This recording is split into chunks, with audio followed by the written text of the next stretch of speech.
know with all my beating heart, I'm on the right track. Wish I knew it all along. Heed the call, rise above it all. You must fly into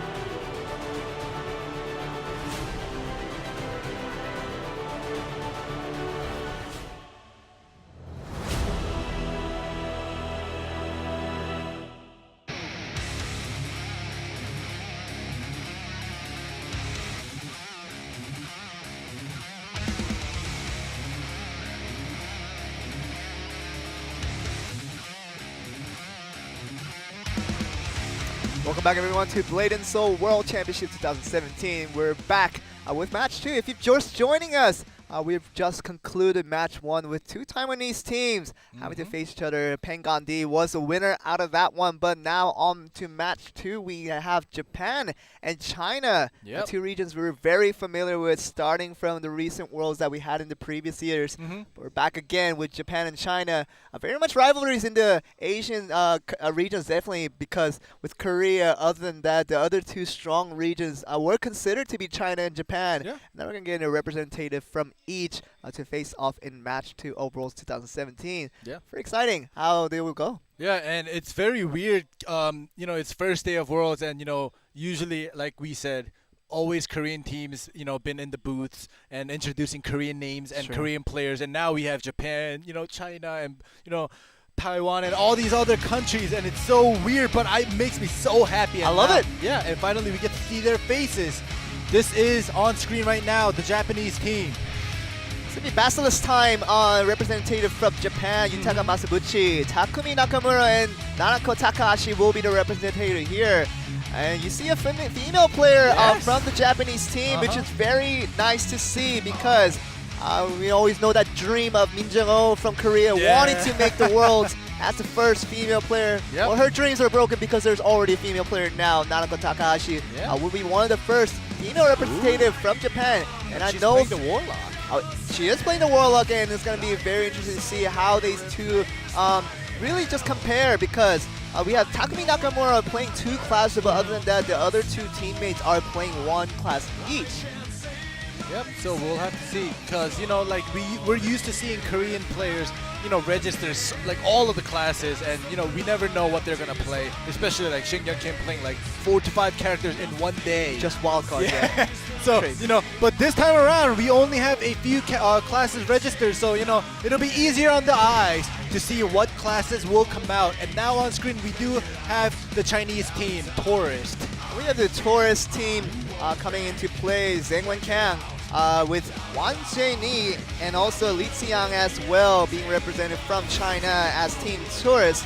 We have another female participant coming into Blade&Soul Worlds 2017. Wang Jiani is going to be the player coming up as the second representative, a female representative coming into the World Championship. But it's going to be 2 teams coming from different Asian regions, facing it off to see who the better female player is. It's going to be very interesting. Maybe we'll get at least a game 1 or game 2 with those 2 female players going up against each other. That'll be very interesting. Yeah, that will be. But what was more interesting for me right now on screen was that the Chinese team actually had almost all the classes registered for all 3 classes. Even, you know, who says females can't play other classes? You know, people do have this, you know, biased thoughts about, you know, females mostly playing summoner and stuff. But now the 2 female players right now from Japan and China, you know, from Japan she's playing the Warlock. In China she's playing like all the characters. So you know, that thought it should be shattered. And now for the first matchup we just saw, we will be getting ready for our first matchup very soon. It is going to be versus Assassin and a Warlock. Going up against the first match of Japan and China here in Worlds 2017. Team Tourist, that player coming in with the Warlock. See how he does against the Assassin of Japan. Very interesting, because you know, I talk about this all the time. It's my first time at Worlds, and it's really my first time seeing players that aren't Korean. And Yeah. even if it's in Japan and China, I have no idea what to expect. I usually have kind of a pre-knowledge of what some of the players will do coming in, but these players, I have no idea what will happen. So it's going to be very exciting to see what they pull off in the first match. Oh, exactly. And as we mentioned before, Japan and China has been participating in Worlds in the previous years, so they aren't new to this environment. It's not awkward for them to play on this stage in the offline tournament in Korea. Yeah. They've been doing it. So let's see how these experienced teams or experienced regions compared to some of the other regions that started out a little bit late, unfortunately. Sure, yeah. But let's see how these guys play out in this new mix and match tournament style. You'll definitely be seeing the more experienced players for the first few matches of Worlds 2017 with Taiwan and also Japan and China playing out the first few matches. Gonna get some, I think, a little bit of working out with the computers, taking a little bit longer to get into the matches, but hopefully we'll get into the matches very soon. And we have a lot to talk about anyway, so Oh, it's that's okay. It is better for us. So, Yutaka's assassin and versus Zhang Wanchang. Yeah. Sorry if I pronounced your name wrong. I am so sorry. We are trying our best. But, Tourist versus BasiliskTime. It's going to be fun to watch a Japanese assassin player go all out. And the music seemed to have changed. No, it's still on the Is it same. still? Yeah, it's still on the Is it same still? song. All right. They're starting to figure things out. I think we're kind of seeing on our loading screens of the players really getting into the match now. So, I mean, we're just really. It's not the Warlock. I apologize. It's the Force Master. Yep, it is the seems Force like. Master. Yeah, so it's going to be the Force Master versus the Assassin. But finally, the music has changed, and we're finally going to get onto match one. Japan and China with BasiliskTime versus Taurus. Game one will get underway. Let's get on.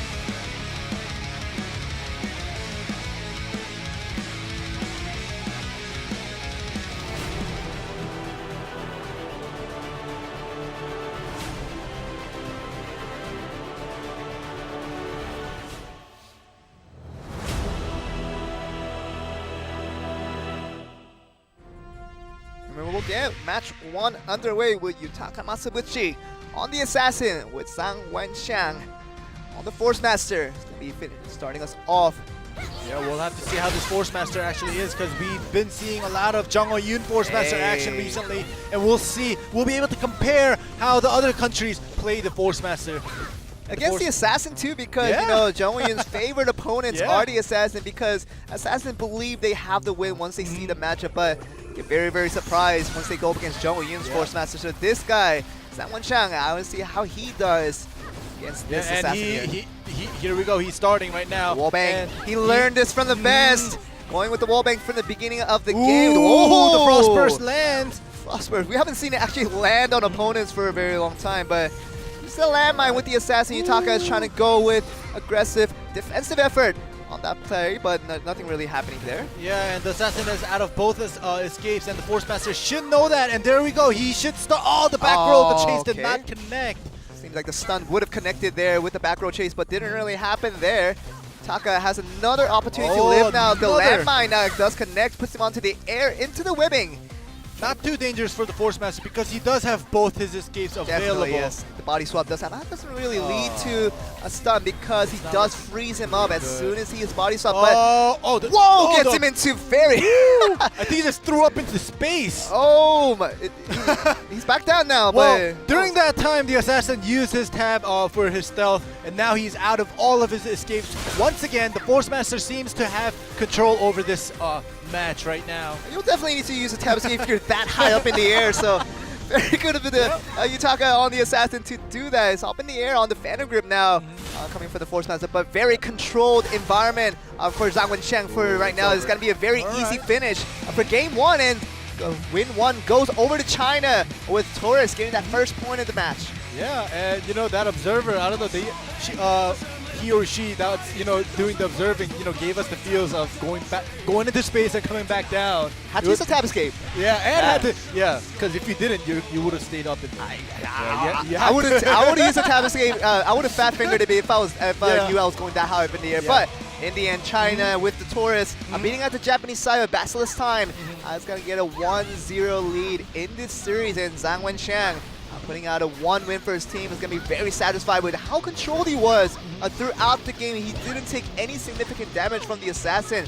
Wasn't in any kind of threat throughout the game, and gets a very easy win to start us off. And There most it of the, throughout, there's a space, and he's shaking. And but anyways, throughout the whole game, the Force Master didn't even need to use his escapes. He just used his Frost Armor, Frost Burst, the freezing, the annoying skills, to buy time for himself and to, buy time and annoy the assassin, where the assassin had to use his stealth right after the cooldown came back, right after, back to back. So it was really, the Force Master easily said just outplayed the assassin. Definitely, and Zhang Wencheng, very good of him. Gets such a clean win for his team, which is going to give a lot of power over to him. But Nanako Takahashi, she's going to be the first female player to ever play in Worlds 2017. Yep. She will definitely keep that history to herself. She go up against trying to get 1 point back for her team, because Taurus, very clean victory won. Gonna be feeling very comfortable for this next round as well. We'll see how Nanako, if she can really pick it up, get a win for her team, which would be very nice going forward with that third match. Yeah, we have Nanako on the Warlock, and she is going up against Li Xiang on the Destroyer. And a Warlock versus Destroyer, we'll have to see how it's gonna play out. The music has changed, and we are ready for our second matchup. Let's get it on.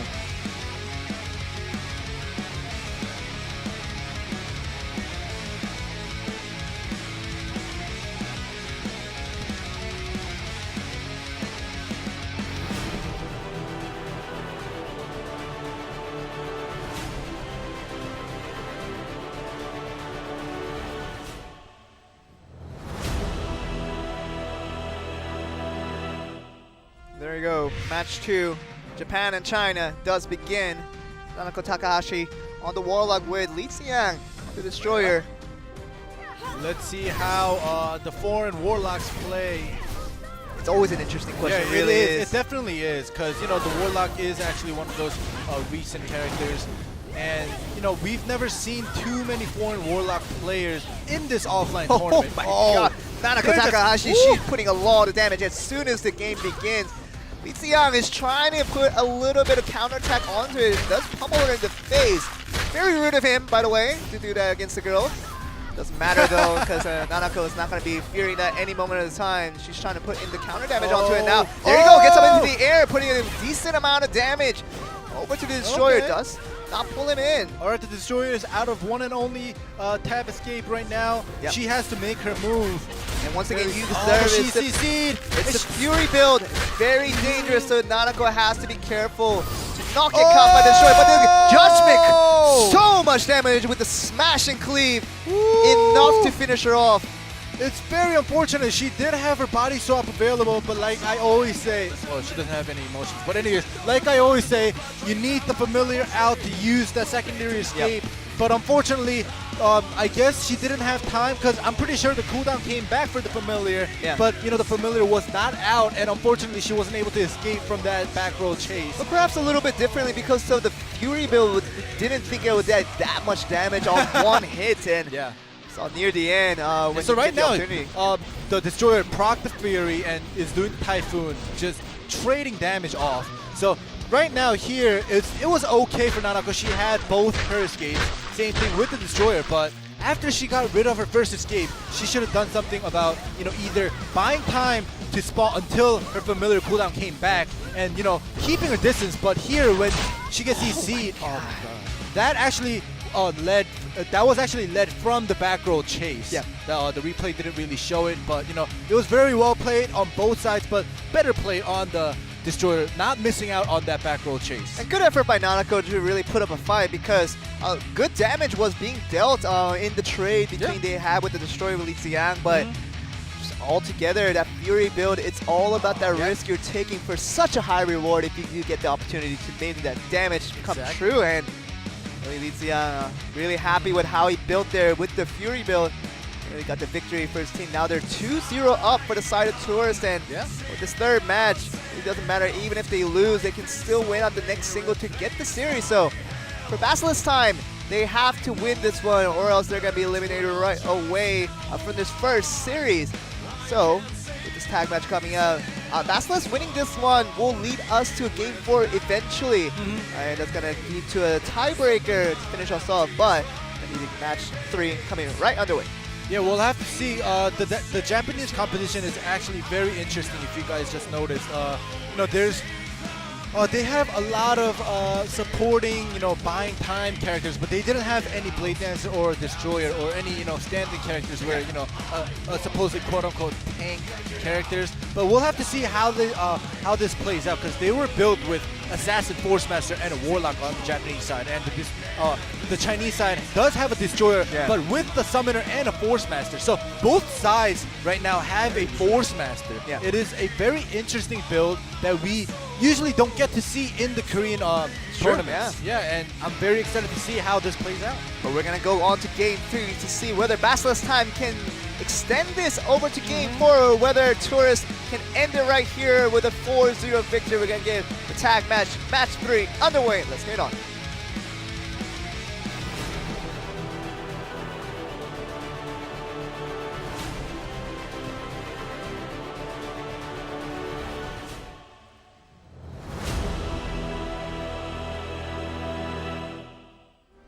The first match with this first 2 people in here will be a repeat of game 1 with Yutaka Masabuchi on the Assassin, going up once again against Zhang Wenqiang on the Horse Master. Horse Master did win out the first time they met. Yutaka, a little bit of revenge, sword opponent, but still with that Fury build, so much damage. Will it be the first man out in the first 20 seconds? That was almost. Wow, that was very close. And if you see on screen right now, the Assassin didn't even use any escapes. My goodness. Was that perhaps one of the... Force Master actually interfered into health. And I don't know, it was very good, but he should have taken less damage and just escaped out earlier. It definitely should, but for the Typhoon coming from the offensive interfere though, we usually think that a Force Master would do a lot of damage, but it was all due to Li Xiang coming on that Destroy with the Fury build. So much damage off the interfere. I don't think I've ever seen that much damage being dealt by a Destroyer in one offensive interfere. Yeah, the wallbang Typhoon is just, it's hell when that happens to you, especially in a tag team match. Alright, so we do have 35 seconds for both sides to be tagged out forcefully, and the Assassin still does have the stealth, and he's making his move. Yutaka is trying to stay onto the field. Very good of him to finally tag out, because he was dealing with so little HP. And Nanako will be back out on the Warlock, trying to go up against the Force Master now. The Force Master, Zhang Wenqiang, did very well for the first parts of game 1, and also this starting off on with the tag match, but whether he can hold on to this is going to be very important here. But 5 seconds left for Zhang Wenqiang. Hold on, keeping his distance to get that safe tag in on that Force. If you notice on Nanako this time around, she used her body swap before, before she can't use it before the familiar goes away, so it doesn't go to waste. That is very good to see. He's really just sticking onto this. He doesn't bring the Fury build this time around. Trying to keep it safe for the rest of the teammates to not worry as much. Not looking good. There we go. The interfere had to come in because he was out of his escapes. And that was a very good defensive interfere by the Summoner. So Nanako did very well to force out the interfere with also dealing decent damage onto Li Xiang. Yeah, she's actually doing very well. She's the only player with full resource points right now. Sure, Still on the field. 30 seconds for her to be force tagged out. Maybe she will be. Knocked it down once again. Yeah, the time distortion is proc. Yeah, time distortion along with that knockdown is very good for Nanako. She's trying to get that damage onto him, but does get pulled in. It might be dangerous for Nanako now. Li Xiang trying to put in the damage onto the Warlock. Alright, that tab escape was used by the Warlock finally, and knockdown Tether Blade connects. Nanako has to be a little bit careful now. Though it's not the Fury build, you still get caught by the Destroyer. You can still deal so much damage on you. So force tag happening right now. She did keep her distance. There very we go. Good distance. But he came. Oh, that was very close. Wow, that was a very aggressive close. chase effort. But that might come back to him, as that was a very crucial mistake to go in so aggressively on the chase, but really just pays back on his head. With Li Xiang dying right away with that offensive interfere, coming with the Force Master.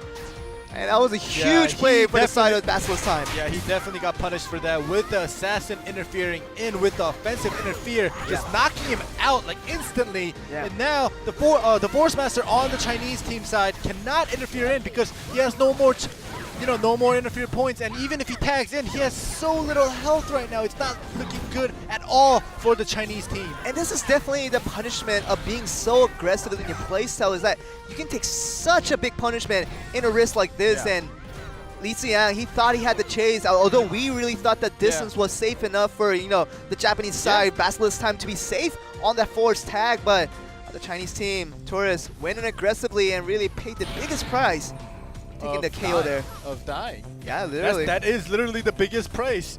You died. But anyways, yeah, the summoner is out now. Oh, Rumblebee doing some damage. Yeah. Yeah, there's still hope for the Chinese team if this summoner is able to, force the Japanese team waste some tag points because they have so many resource points right now. And by the way, Wan Shini on the summoner, she was the second female participant in Worlds 2017 in history, so she gets her mark for that. Next to Nanako, but there we go! That's a lot of damage coming from the Force Master, along with the summoner. So much damage onto Takumi, but somehow survives and tags out to Yutaka. And that barely is a survival right now for BasiliskTime. That was huge. That was huge, and the assassin is out trying to do some work. And the Force Master healed up a lot. Remember I said he had so little health, probably like 4 to 5% health. Yeah. But he almost has 30% health right now, and they both have their tag points. Even though they don't have any interfere points on the on Taurus side, the Chinese team, they can still tag out twice, back and forth, if they're in danger. So Wan Shini comes back out with the summoner, and she's up against Yutaka on the assassin. Ooh, good knockdown. There we go, Rumblebee. Work though. So much damage. Yeah, so much damage by the Rumblebee. You can't ignore that damage. The assassin. We saw in the Series 1 with the two Taiwanese teams, when we saw this particular matchup, the assassin used his mobility to get over the summoner, but this time around, Wan Shini really knows what to do against the lack of mobility that she has. Doing very well against the assassin for now. Yep, 1 more minute until each team gets 1 interfere points back at the 3-minute mark. And Bombard onto the stun, yeah. And she does use her tab escape, and she decides to tag out. The Force Master is in. He still also has a tag point, so he will be able to tag out when he is in danger. Yes, that Wensheng does come back out on the Force Master with Yutaka Matsubushi. Still on the assassin doing work, buying a lot of time for his team. Yep, there we go. 10 seconds until the assassin is first. Oh, the wallbang is happening, but just coming on the interfere defensive one, but really taking no freeze, come on, the Force Master. Yutaka trying to web him into the air. Ooh, alright, that was good. Webbed him and then waited for that force tag. Very good well distance, played. very safe zone, but the Warlock putting in a lot of damage now. Nanako has been doing out. very well throughout this entire tag match, and she's continuing on with that. Putting some damage onto the Chinese team, and I think Taurus, having won the first 2 games of this single, I think they're very surprised about how this tag match is going, because Japanese side, BasiliskTime, with knocking out Li Xiang. The first few moments is very much on the favorable end. That's going to be his second man out. Wan Shang is going to be knocked out for the second man, knocked out for Taurus, and Wan Shini is the last person out, and she somehow has to survive. It's a summoner 1v3 situation, but very difficult to do so unless you get the opportunity, but she's doing some damage though. The cat is doing work, forcing that Force Master on the Japanese side to tag out. Now Yutaka Matsubuchi is back out onto the field to bombard into the poison breath and deal a lot of damage. Double knockdown was very good on the assassin's part. Will the summoner be able to do some more? Oh, okay. Poison breath is good enough to finish up the summoner, and there you see the little kid being knocked off, and BasiliskTime saved their tournament. Yeah. By getting 2-2 even, going on to game 4 now to finish us off. But Taurus, perhaps they got a little bit complacent after those first 2 wins.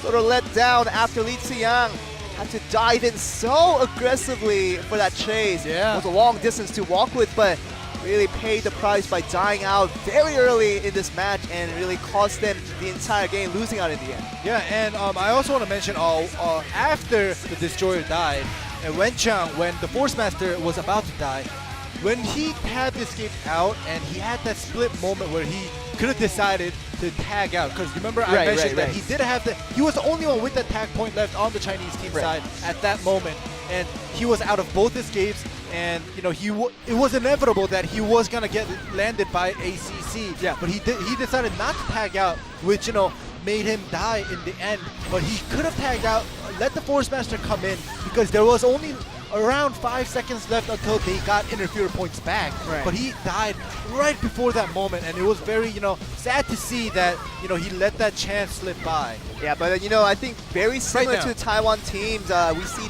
Chinese teams as well, very aggressive in their playstyle, yeah. and sometimes that can get you 2 wins in singles, but that can really cost you an early death Oh yeah. in the tag matches. So very different playstyle depending on the cultures these players really have within their own regions. But so the Chinese teams and the Taiwan teams, both very aggressive playstyle, but sometimes they work and sometimes they turn out like this. Yeah, exactly. And we'll have to. This is best out of 4, so when this tournament becomes the best out of 7, we'll get a better idea of what they planned for their strategy. They could play some like you've seen the Korean tournaments in the wild cards. We saw the same team in the 3rd match play super passive, and in the 6th and the 7th they play super aggressive. So they do have the chance or the time to strategize and change their playstyle. But right now it is the best out of 4, and this is the last matchup. And Yutaka Masabushi is back out again with Zhang Wensheng. A rematch from game 1. They're going to face it up once again when Zhang Wensheng got the win first time around when they met. Now Yutaka Masabushi really wants the revenge here with the Asani. He played very well throughout game 3 with the tag match, helping out his teammates. But he has to do it again against Zhang Wensheng. First time he didn't get the job done. This time he has to really calculate that aggressiveness that the Chinese team can pull out and use a little bit of defensive stance to counter that in the best efforts. We'll see how he does. Yeah, we'll have to see if this Force Master will be able to knock this assassin out again and follow in the footsteps of Yun Jung-oh as the assassin killer on the Force Master. But we're going to go on to game 4, the last set between these two sides. BasiliskTime and Tour is currently 2-2. The winner of this one will take the series. Let's see how this match turns out. Let's get it on.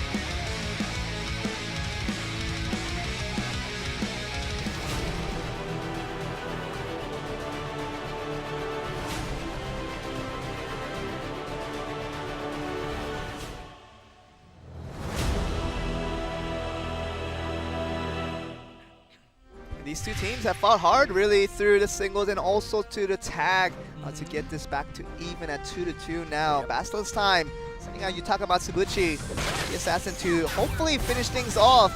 But it is again to Zhang Wensheng on the Force Master, who he has lost in game 1.